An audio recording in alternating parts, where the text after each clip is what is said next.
সন্মুখত 19 সংখ্যক সৰ্বভাৰতীয় উদ্বল প্ৰতিযোগিতা হাজু অসম দল উদ্বল সংস্থা অসমৰ শুভেচ্ছা অহা 22ৰ পৰা 26 মাৰ্চলৈ নাগপুৰত অনুষ্ঠিত হ'ব 19 সংখ্যক সৰ্বভাৰতীয় উদ্বল প্ৰতিযোগিতা।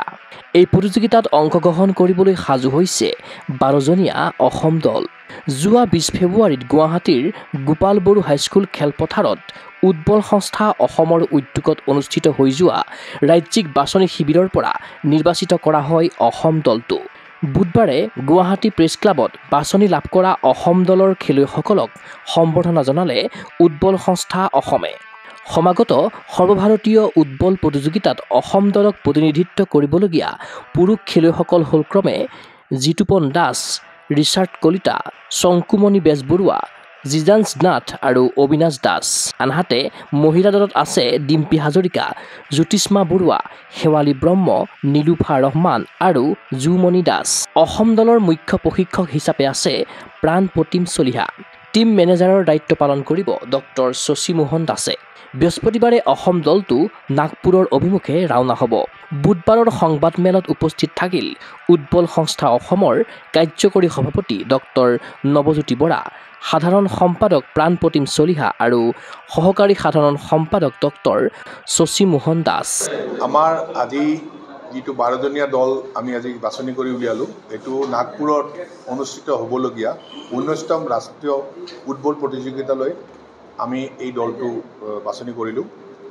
ইয়াতে বাছনি কৰা খেলুৱৈসকলৰ যথেষ্টখিনি তেওঁলোকে প্ৰেক্টিছ কৰিছে। আমাৰ যদিও আজি এই খেলটোত এটা গ্ৰাছ ফিল্ডৰ দৰকাৰ হয়, আমাৰ এই ফিল্ডৰ অলপ অভাৱ আছে, কিন্তু তথাপিও আমি 4th APBNৰ ৰিকুৱেষ্ট কৰাৰ পিছত তেখেতলোকে আমাক তাতে প্ৰেক্টিছ কৰিবলৈ সুবিধা দিছে আৰু তেখেতলোকৰ সেই সুবিধা দিয়াৰ কাৰণে আমি আমাৰ এই টীমটো আজি আমি প্ৰশিক্ষণ দিবলৈ সক্ষম হৈছোঁ আৰু আমি আশা ৰাখিছোঁ আগৰ বিগত বছৰৰ নিচিনাও এই বছৰো আমাৰ খেলুৱৈসকলে যথেষ্ট সুনাম অৰ্জন কৰিব পাৰিব। এইটো আমাৰ 22 তাৰিখৰ পৰা 26 তাৰিখলৈ নাগপুৰত এইটো আমি দ্বিতীয়বাৰ, কাৰণ ক'ভিডৰ কাৰণে মাজতে আমাৰ বহুতখিনি অসুবিধা হৈছিল, কাৰণ আমি খেলটো প্ৰচাৰ কৰি আছোঁ যদিও আমি খেলুৱৈসকলক লৈ আহিবলৈ দিগদাৰ হৈছে, কাৰণ তেখেতসকলে লাহে ধীৰে আগবাঢ়ি আহিছে। এতিয়া আমাৰ নতুনকৈ আকৌ এই আহিছে, কিন্তু আমি তাৰ মাজতে স্কুলৰ কাৰণেও তৈয়াৰ কৰিছিলোঁ আৰু ইউনিভাৰ্চিটিৰ কাৰণে কেইবাখনো ইউনিভাৰ্চিটি যেনেকৈ জনেল ইউনিভাৰ্চিটিত জইন কৰিছে তেখেতসকলক প্ৰশিক্ষণ দিলোঁ। শংকৰদেৱ বিশ্ববিদ্যালয় কৰিছিল, এইবাৰ শিৱসাগৰ আৰু আমাৰ শংকৰদেৱ বিশ্ববিদ্যালয় কৰিলে। প্ৰায় আপোনাৰ 65খন ইউনিভাৰ্চিটিয়ে অল ইণ্ডিয়াৰ ইউনিভাৰ্চিটি পাৰ ইউনিভাৰ্চিটি যোগদান কৰিছে আৰু আমাৰ ইয়াতে নেশ্যনেল যিখন হ'ব এইখনত আমাৰ প্ৰায় 28খন ষ্টেটৰ প্লেয়াৰে জইন কৰিব, প্ৰায় 800 বা 900 খেলুৱৈ হ'ব। এইটো অ'পেন কল আছিলে আমাৰ যিসকলৰ বিভিন্ন আমাৰ যিসকল কলেজ আছিলে, কলেজ ইউনিভাৰ্চিটিৰ ভিতৰত তেওঁলোকৰ ভিতৰত আমি চিলেকশ্যন কৰি আমি 12জনক আমি ইতিমধ্যে বাছনি কৰি উলিয়াইছোঁ।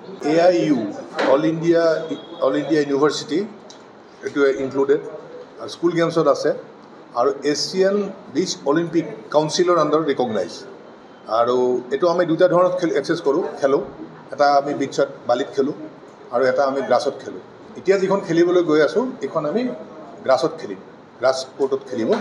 আমাৰ অসমলৈ আমি আচলতে এইটো বহুত আগতে আহিছে, 2015 চনৰ পৰা লাগি আছোঁ, কিন্তু আচলতে আনুষ্ঠানিকভাৱে আমি 2018 চনত গুৱাহাটী নেহৰু ষ্টেডিয়ামত এইটো প্ৰচাৰ কৰিছোঁ।